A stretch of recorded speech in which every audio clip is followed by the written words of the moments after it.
New Thought Media Network. We are a global broadcast network of positive music, media, and entertainment, inspiring humanity's evolution along the journey of enlightenment and creating a world of love, peace, empowerment, and prosperity for all. New Thought Media Network. Positively inspiring.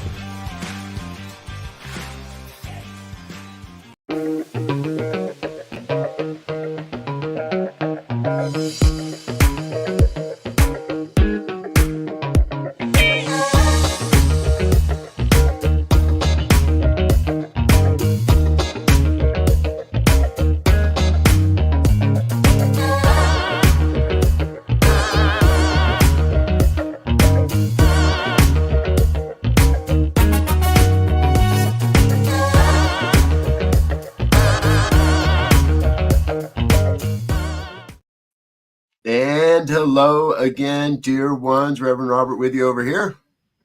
Rev Z right here. And this is New Thought Today. It is May 14th, 2024. Oh my God, halfway through May already. We're so grateful you're with us, folks. We take this opportunity once a week to connect and take a look at a grander, broader perspective, vision, idea, imagining, I don't know what we want to call it. I think we call it all of that stuff, of how New Thought as a philosophy, how we make it relevant. Not that it isn't, or what, we're not questioning whether it is or it isn't. We know it is relevant. Now we're looking at how do we make it relevant? How do we make sure, how do we support this grand philosophy in making a difference in the world? Yes. What do you think, Steve? Is that about wrap it up? Yeah. I mean, it's clear, or it should be clear, that when we look at the going-ons around the world, if you will, we see, and of course, it's been said many times before that there's a shift in everything: consciousness, environment, political atmosphere, educational platforms, service platforms. And so, it fits that old adage: it is the best of times and the worst of times, or the worst of times and the best of times, depending on where exactly your focus is. But I think we are, and we will all, and this, because we're in an evolving universe, right? We can almost say this every day, every year, every age. But I think we know that momentum is a powerful thing, and once we get the momentum moving in a more constructive, a more relationship with everything, as we say, the more we begin to focus on a world that works for all, a lot of the things we're experiencing now or seeing now will abate a little bit. They will lessen a little bit.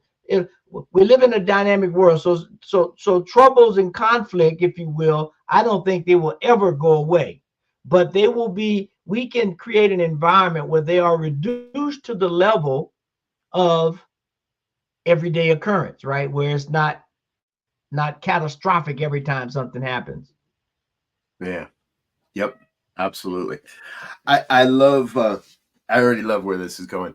Folks, if you're just tuning in, feel free to chat along, chime along, ask questions in the comments. If you're watching it another time, we may not be able to answer them directly, but we will get back to you on them. So no matter when you might be catching this, please feel free to join in the conversation. Because Rev Z and I, we started the day, as many of you know, we do almost every Tuesday. We get in a room together about a half an hour ago and said, hey, what do you want to talk about today? And that's not to say we don't come prepared, because we do a lot of preparation in that half hour. And what we came to today is really looking at the nexus between pop culture and leadership and our natural environment. And how do those three aspects of everybody's life you can't get away from any one of those things.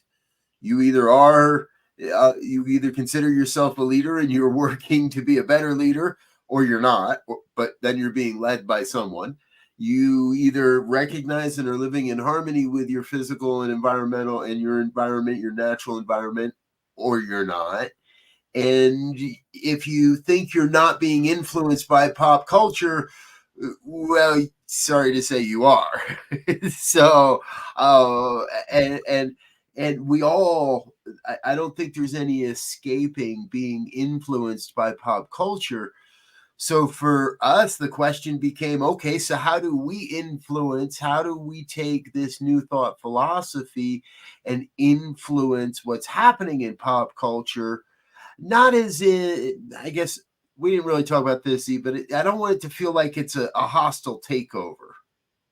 Yeah. It's not like, oh, we are New Thought and we are here to plant our flag and take over pop culture and to become the greatest thing in pop culture and recognizable in everything pop. That would never work anyway. No, because what we really want to do is stick to our principles, which are global in their reach and grounded in, I think, all faith and spiritual traditions, and that is we live in a universe, a one thing. We all live on this one planet.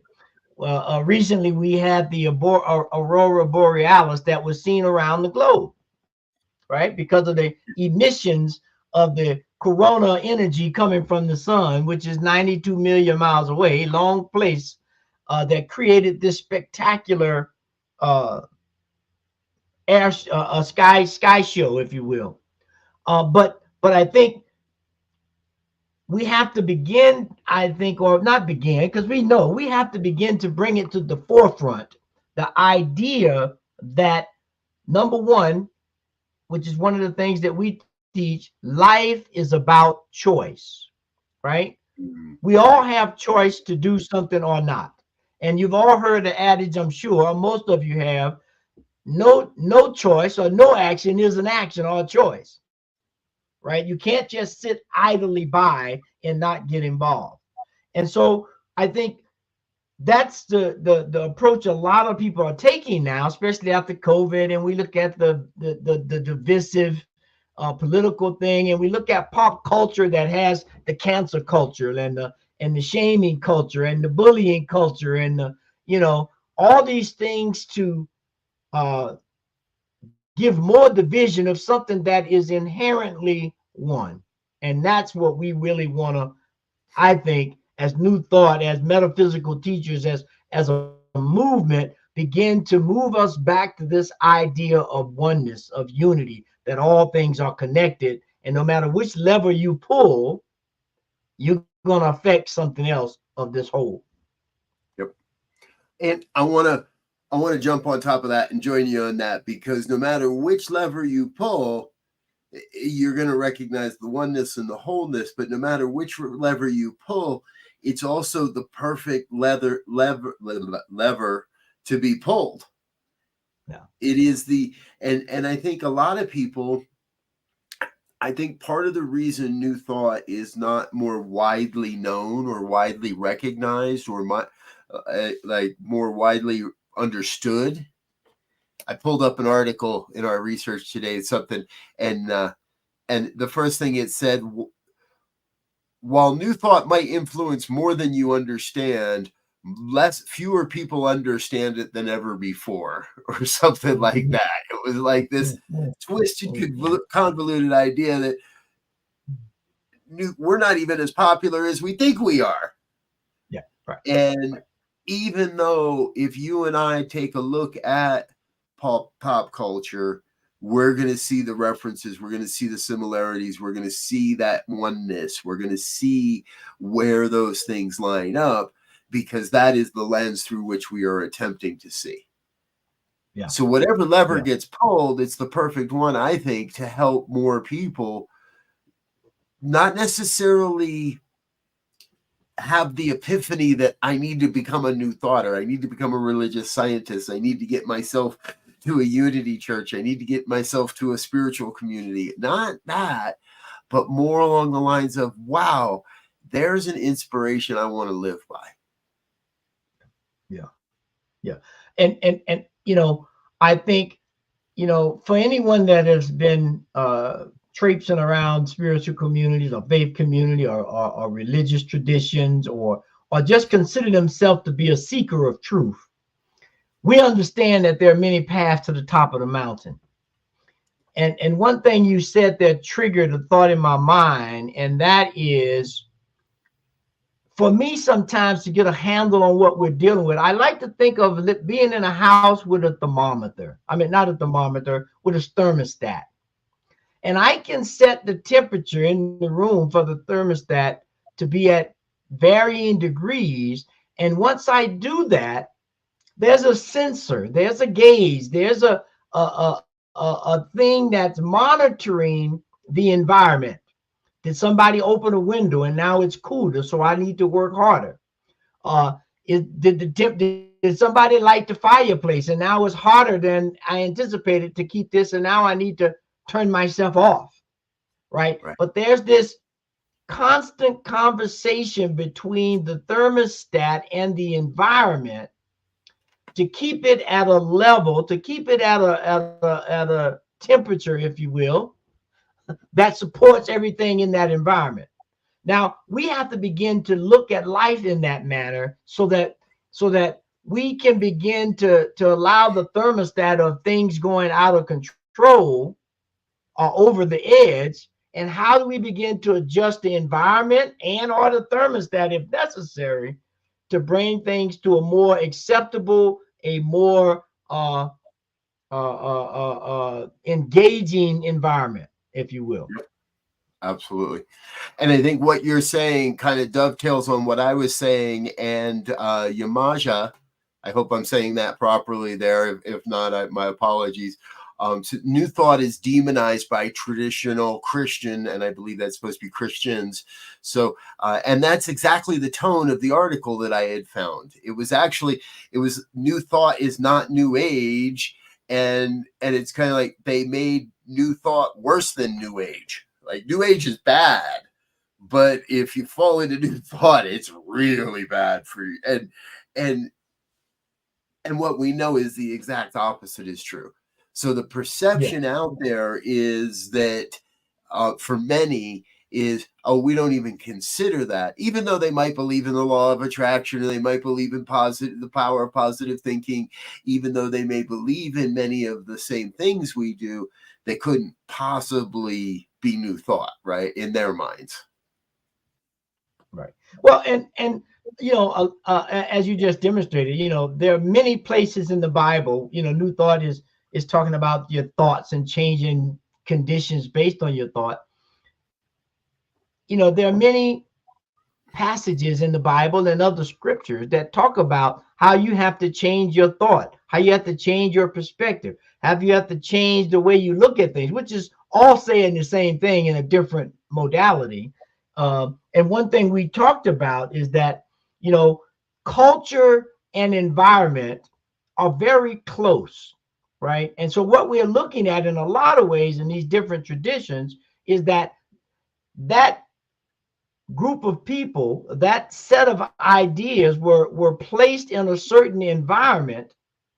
And because of that environment, a culture developed around it to help articulate, to help navigate that environment. For example, someone who lives in a desert and has an idea and concept of what's culturally accepted and what God may be or supreme intelligence may be is vastly different from someone who comes from a rainforest environment and their idea of what that should be or how that works. So if you have two people from those environments, which are extremes, and it makes the point, the idea of what the supreme intelligence of the universe is in a desert might be diametrically opposed to what it is in a rainforest. One person is looking for rain, and one person is saying, I don't want any more rain, or at least cut the rain down, right? So now we're going to start fighting about God giving rain or sun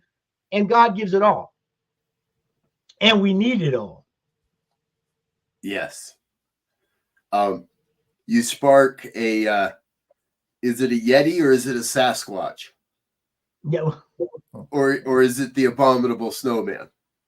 Yeah, exactly. And it comes back to the blend of the culture and the environment.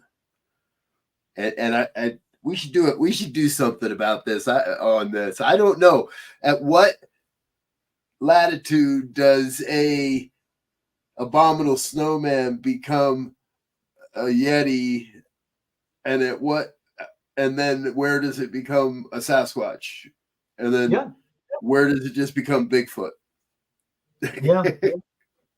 Because what we're looking at, right? We spoke briefly about ethics in a way of talking about making decisions, because decisions are made by ethics, and ethics are just a set of rules that allow you to make choices that fit within a certain culture or certain environment.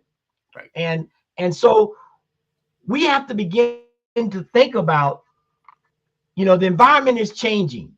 The environment we live in now is vastly different than 10, 15 years ago. It may look very similar, but the power, the tools, the access is very different. And so that begs us to have a new look at, okay, how do we adapt to pop culture? Let's go there for a minute. How do we prepare or adapt to a culture where, quite frankly, a lot of this culture, and it looks like it's emerging to something different, but for right now, is very punitive, is very canceling, and we, every man for themselves kind of thing. And in some situations, yes, I get it, but in most cases, and probably the majority of cases, we need to work together. And so I don't need to cancel you because you made a mistake, or you don't need to cancel me because I made a mistake, because we all make mistakes. Right. In that, I hear something that was shared a number of years back with me. We're not here to call people out. We're here to call people in. Yes. And we're here to call people into their own greatness. And the truth is, for me at least, I'm not done yet. This cake ain't ready to take out of the oven yet, right? I mean, I still have my learning. I still have the places where I'm being called to grow. I still have the places where I have to grow as a leader, as a voice, as an avenue through which new thought is revealing itself. If I still have to go through those things, then I know everybody else is.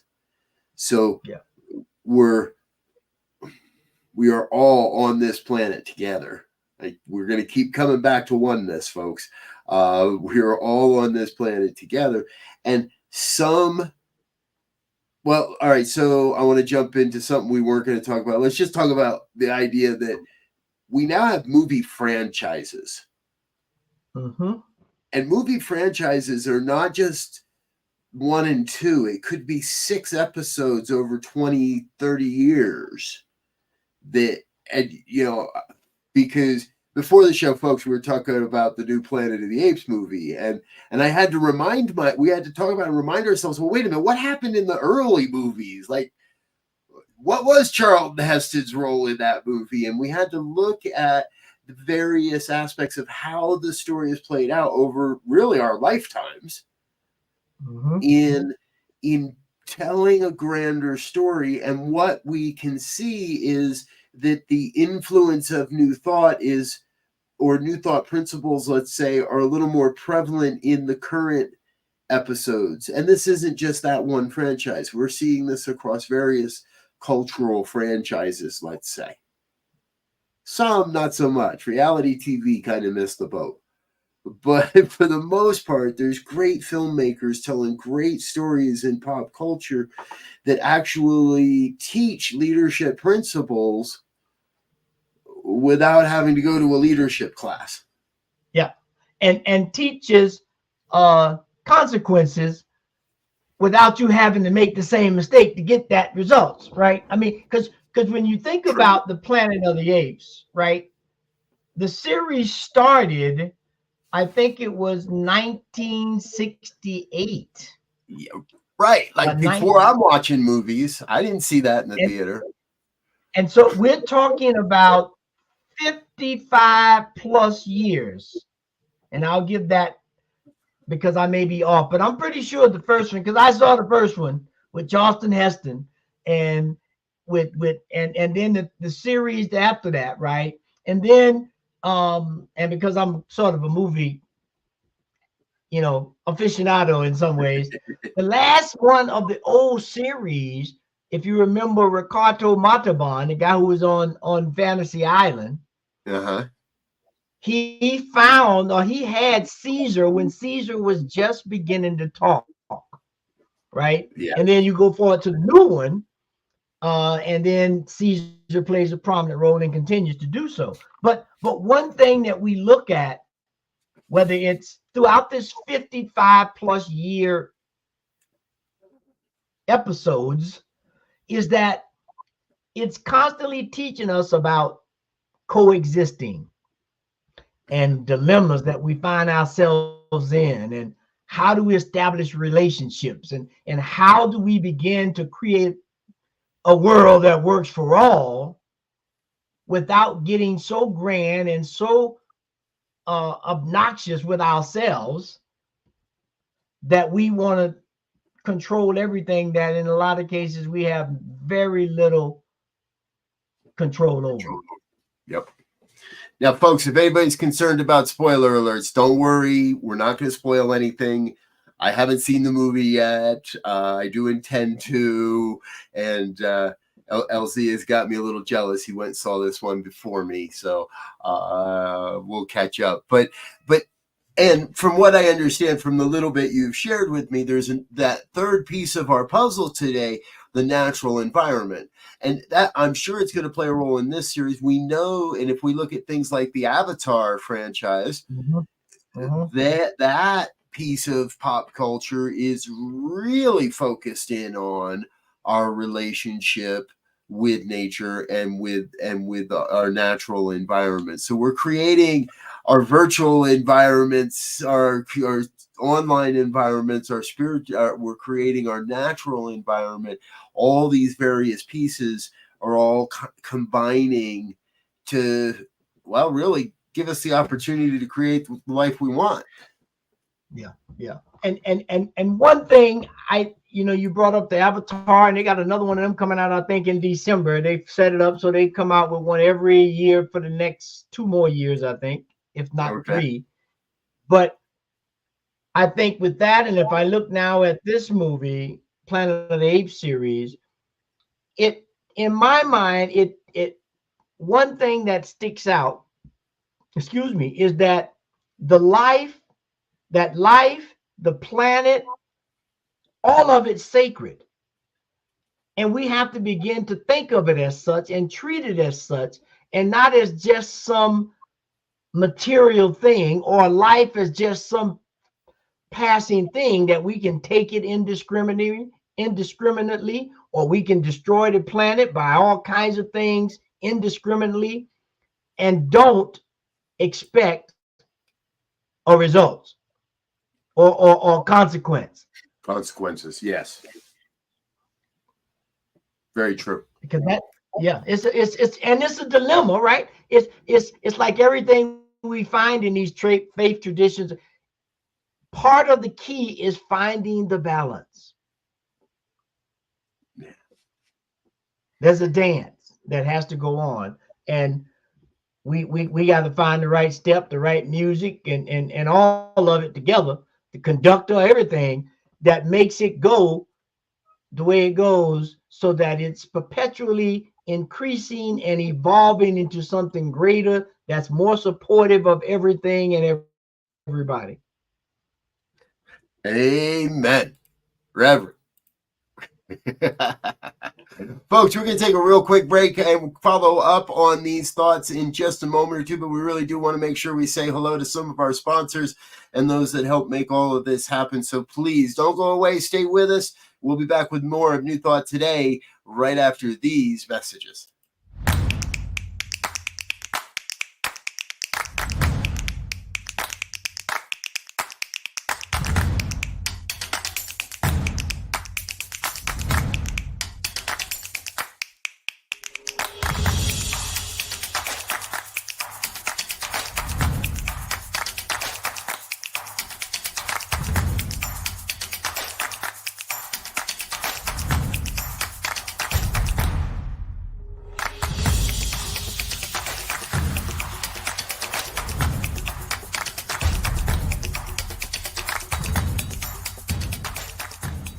The New Thought Men's community proudly presents New Thought Men's Summit, Foundations, an online conference, September 22nd through 27th. Register today at www.newthoughtmens.community, featuring 22 New Thought speakers, ministers, and visionaries, sharing their wisdom of modern spiritual masculinity.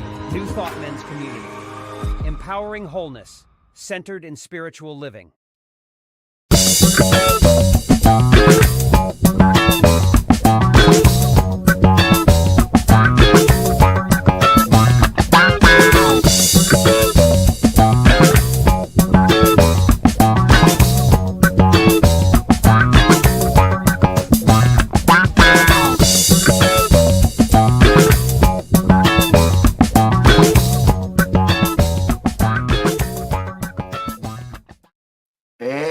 Back with more of New Thought Today here on the New Thought Media Network. I'm your host, Robert Brzezinski, with my co-host, Elzia Sekou, and we love talking about what's happening in New Thought, where it's going as a philosophy, and how this powerful philosophy can really guide and direct the future of humanity, of human experience on the planet. And we like doing that because we're pretty invested in the belief that this stuff works. This stuff works. Constantly, this stuff works. We could give you story after story after story of how the various principles and practices of this philosophy can support you in creating the life you truly desire. Today, we're kind of looking at the nexus of pop culture and our natural environment, but also leadership. So I want to come back to that a little bit. Z, is what are we learning? What is it that wants to be experienced as far as leadership is concerned when we look at this trifecta of human experience? Well, I think one of the key things that I learned over my career and being in various leadership positions in various environments, there is most definitely a difference between leadership and management. And I think what we see today that's being passed off as leadership is management, which is the task, if you will, of managing things, managing resources, whether it's physical resources, human resources, or the like. And so to be a manager is quite different from a leader who has a vision, who has a destination or a finished product or finished service that they are looking to present.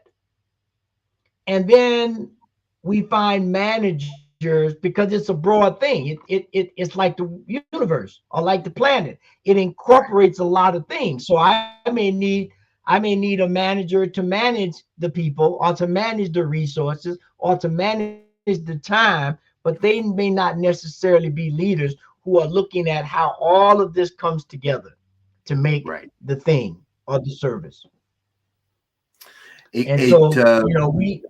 We have to, that's what we as New Thought leaders, or as faith tradition leaders, period, we are supposed to be vision casters of how do we create a world. I'm going to harp on it, a world that works for everybody, a world that works for all. And that's what a leader is trying to do. Yeah. I think, unfortunately, in many experiences today, I see a lot of great leaders that are trapped in a management role or fulfilling the management role and taking time away from their leadership. So here, what we're really talking about is we got to create an environment where the leader is allowed to lead.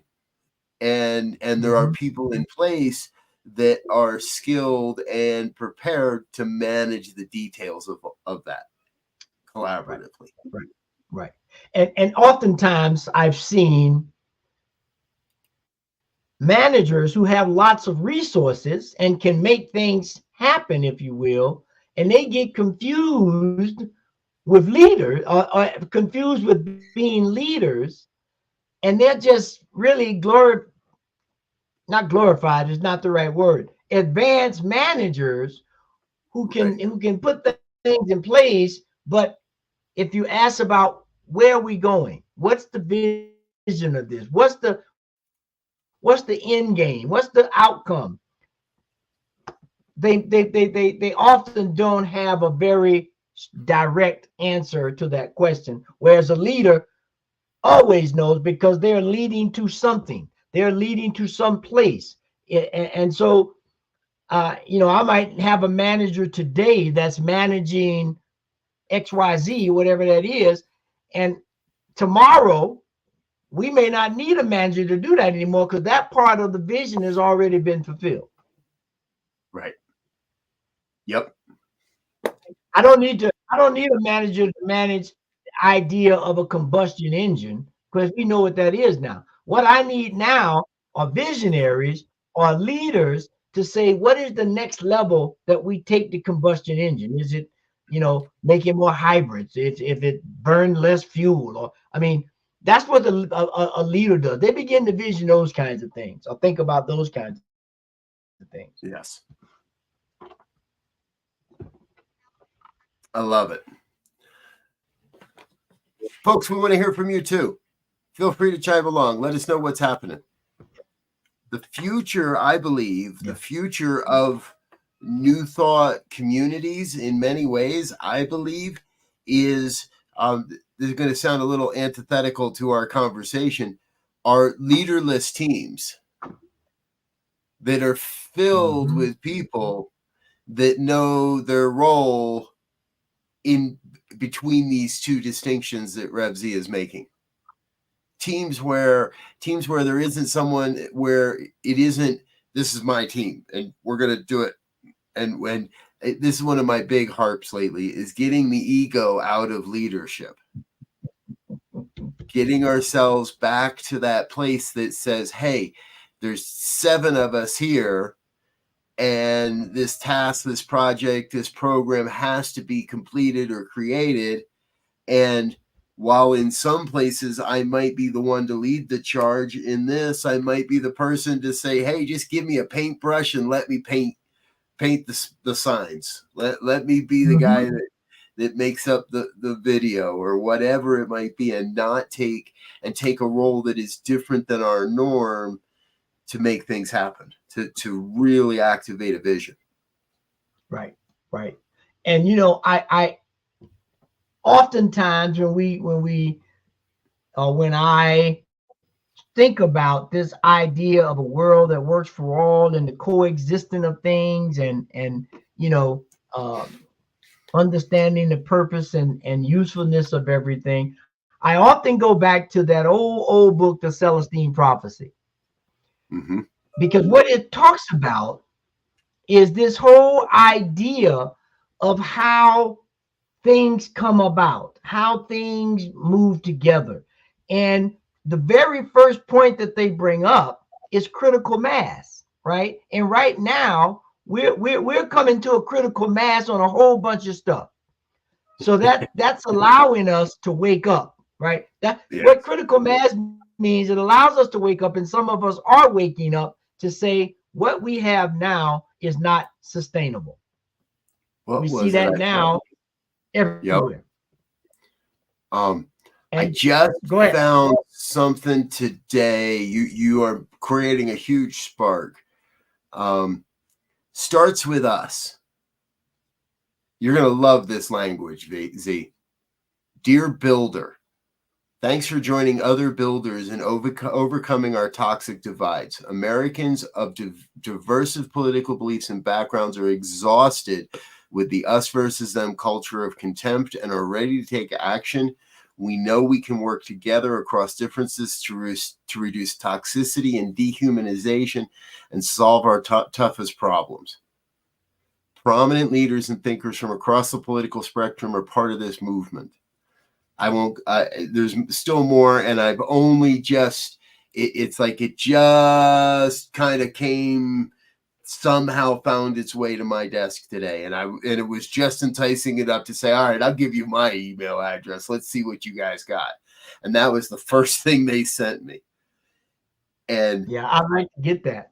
And I'll be forwarding along to you. And my point in all that is they're using the language of Sharif Abdullah and a world that works for all by addressing me as a builder.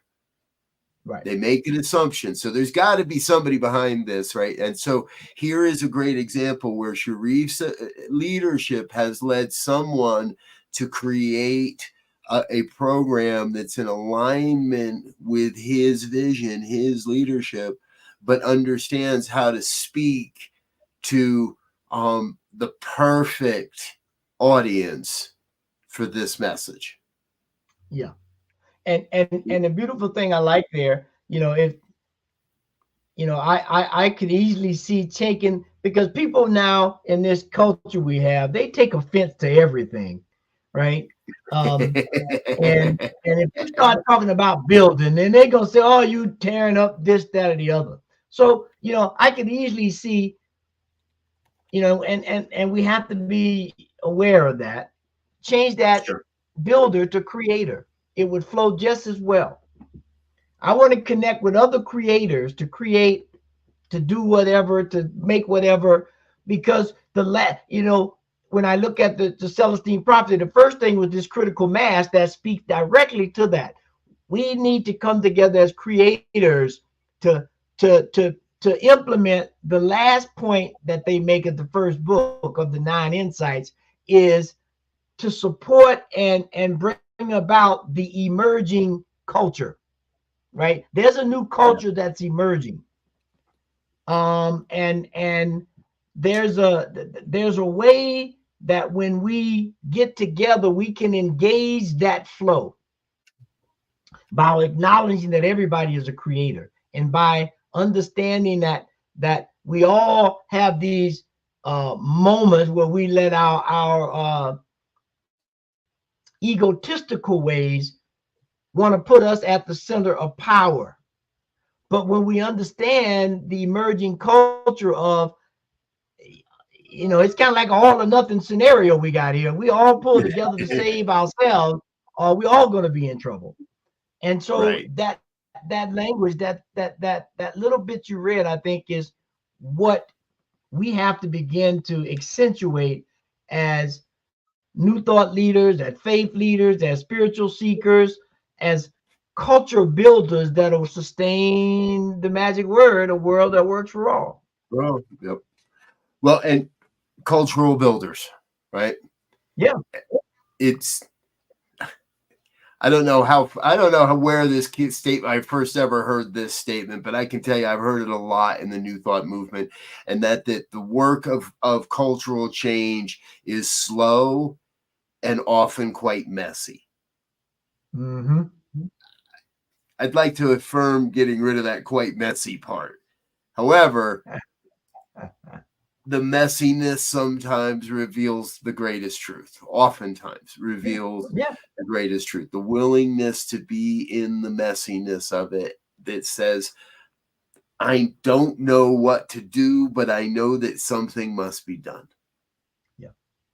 I don't know what to do about the political division in the United States, about the purposeful driving of wedges between various belief systems and belief groups by politicians in our political system. I don't know what to do about it, but I know something must be done. And this thing I found might be the way, so I'll keep everybody informed, right? Yeah, and yeah. We explore and we look at things and we say, hey, what are these people talking about? Hey, at the worst, they're talking about having a mutual conversation beyond ideological lines, and from a philosophy that believes in a world where borders are irrelevant, that would go for political belief borders as well. So let's tear those down and let's have a conversation. Yeah. And you know, one of the key things, you know, Celestine, when you think Celestine has this, it's actually a mineral, right? That has this brilliant kind of look to it. But when we look at this idea of this Celestine prophecy, this bright future, this intricate way of living, it speaks to, you know, once it's gone, there was a bunch, but there was the first 9 in the first book and another 3 in the second book. But after we've gone through this process of understanding that there's a critical mass happening, we need to get to this point of preparing ourselves and being creators of this emerging environment. The next thing it has is we got to hold the vision, right? We can't let what naturally happens deter us from the vision, because, you know, Abraham Hicks says it better than anybody I've ever heard it say. And I've listened to a whole bunch of people and read a whole bunch of people and been taught by a whole bunch of people. But the point that she makes about we live in contrast, there's always contrast, right? There has never been an up without a down. There's never been a left without a right. The challenge becomes when the hard job is to stop pitting them against each other. Left is not against right. Right is not against left. It is the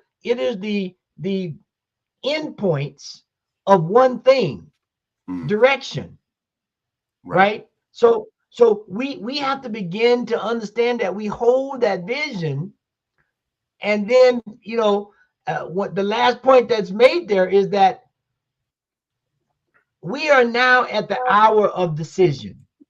We have to begin to make some choices. We want to see a world that works for all, or not, and we can get pushed back to the far end of that pendulum, or find somewhere in the middle where life really lives, where life really blossoms. So the good news is we really are the ones we've been waiting for. Yes. The interesting news is we're just a little bit late for work. Or we better punch back in from our break, or it's time to get out the axes and the picks and the shovels and get to working.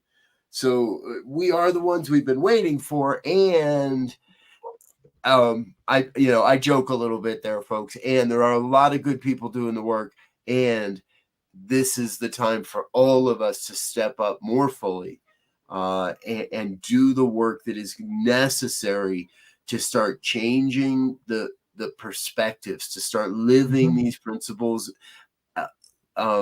more fully, more, I don't want to say more in people's face, but in a way where more people cannot deny what it is we are living, where people cannot imagine that actually stop and say, I don't know what it is you got, you know, I don't know what it is you're on, but I want some. And I think that is part of that path forward. But we're not only the ones we have been waiting for, we are the ones that are getting it done. So The time is now to stand up, stand out, step up. Let's get it done, people. We can do this. And one of the things that I think stands out in the latest franchise, if you will, of Planet of the Apes, is this whole idea about leadership and legacy, right? Where we carry things forward. That I think honoring and carrying on a legacy does not mean carrying on and doing everything that was done 100 years ago or 50 years ago, in some cases 10 years ago, right? And so we think we're honoring certain ideologies, certain philosophies, certain leaders, and that legacy by sticking in this little box, and that's not going to work, right? I mean, I don't know how many people really think about it, but you think about 30 years ago, 35 years ago, a cell phone was as big as this water bottle. Right. Now, a cell phone is this size. And I can do infinitely more than I could do with that brick cell phone that I had to get a strap to carry across my shoulder.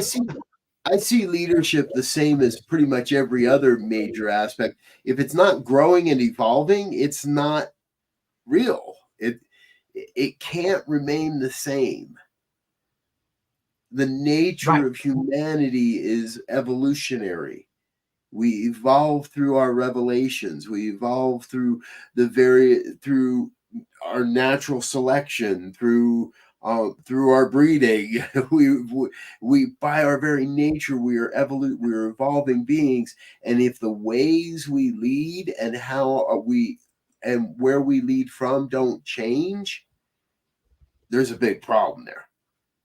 Right. I was in a conversation earlier today about and I've been talking a lot lately about getting the ego out of our leadership style.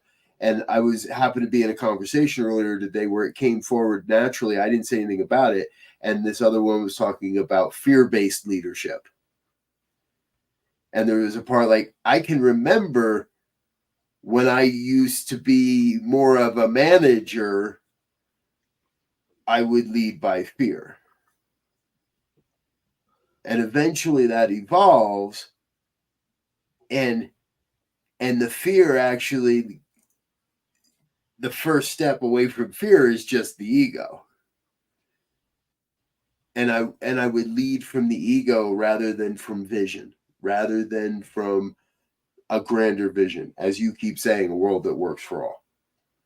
Mm-hmm. So I think, we all come to these places in our own way, in our own journeys, in our own travels.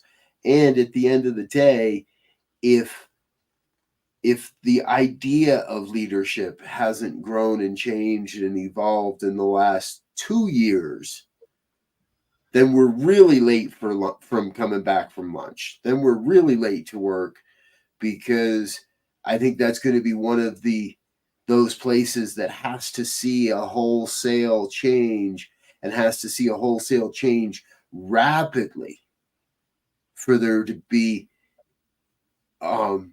for it to be given any validity. Mm-hmm.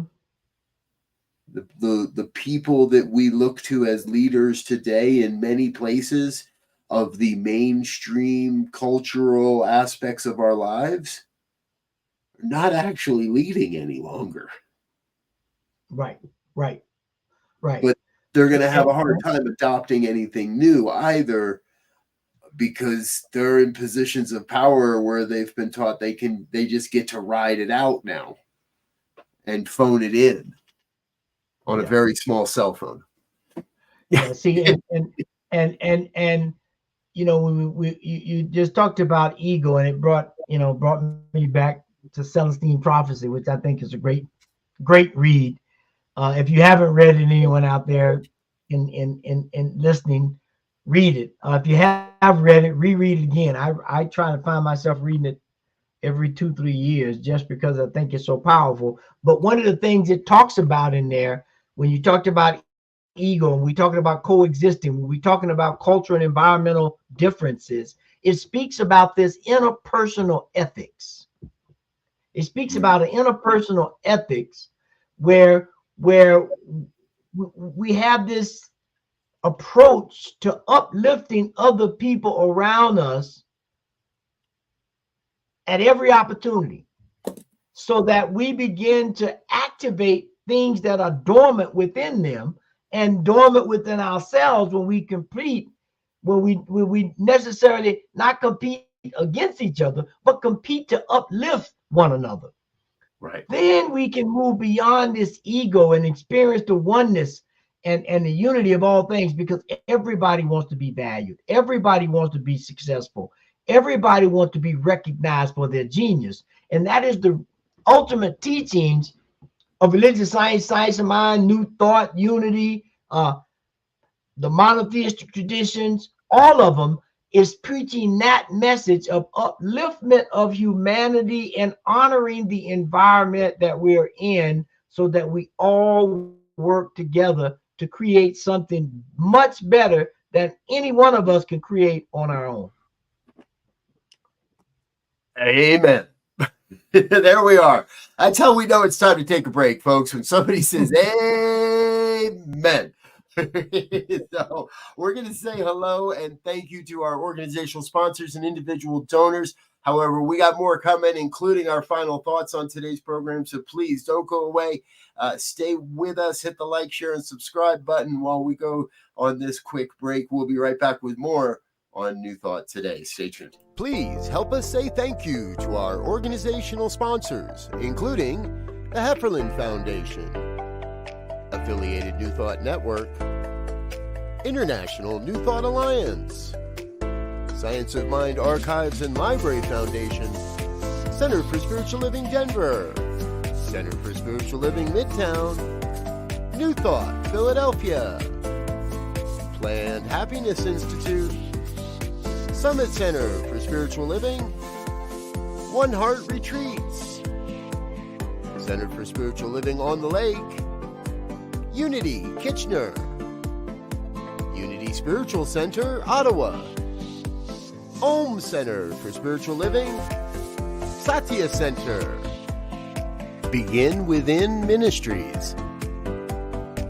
Center for Spiritual Living North Jersey, Unity of Savannah, and the Center for Spiritual Living Seattle, as well as all of our individual donors. Thank you for being part of the New Thought Media Network. Please like, share, and subscribe. New Thought Media Network, positively inspiring.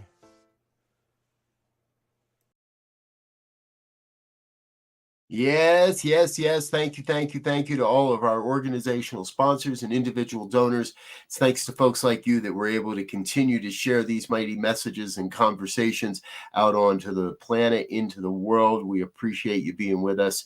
If you'd like to learn more about becoming a sustaining member of the New Thought Media Network, please head on over to ntmedia.org, click on the donate button, and make your donation a monthly donation. We'll add your name to the next version of our thank you video. All right, Z, wrapping it up for today. This has been a pretty well-rounded conversation, if you ask me, and I love the explorations we're getting into.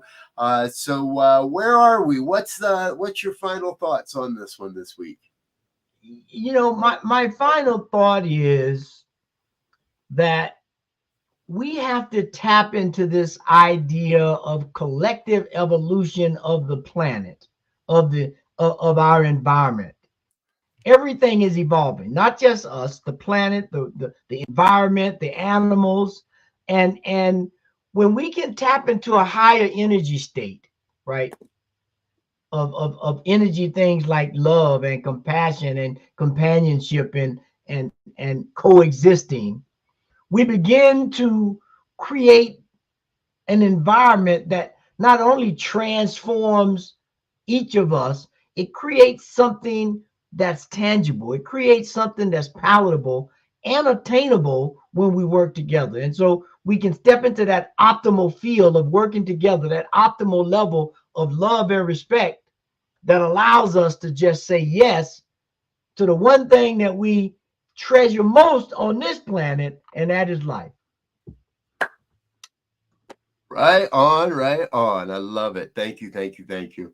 You know, as I was listening today and as we're sharing in this, I realized we're sort of blending the philosophy of Sharif Abdullah with the pop culturism of the Celestine Prophecy and Planet of the Apes.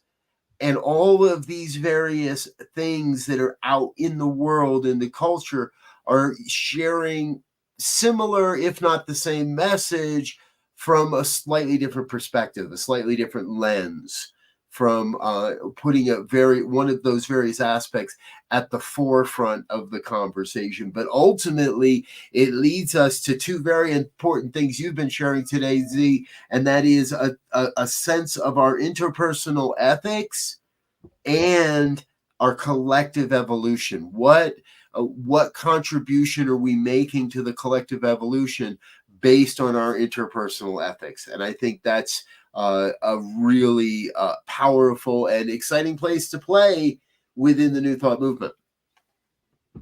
Yeah, it's a beautiful thing in the neighborhood, as they say. And we, as you said earlier, we are the ones we've been waiting for. We have everything we need at our disposal, or we have the creative genius within ourselves, among ourselves, to find it and to make it happen. So let's look at a world that works for all and begin to really hold that vision and move toward that objective. Mm-hmm. Spirit just threw it in my head, so I'm going to say it. I'm going to give credit. I'm going to give partial credit to the late, great Reverend Dr. Johnny Coleman, because she said it works if you work it. And I'm going to add, so let's get to work. It works if you work it, so let's get to work. Amen. And Reverend. All right. Thank you, dear ones, for being with us here on the New Thought Media Network. We're going to get out of here for now. We'll be back again next week. But until then, please stay tuned to all the programming. Catch our replays on the YouTube channel. And until next time, please know that we wish you peace and richest blessings. Bye now.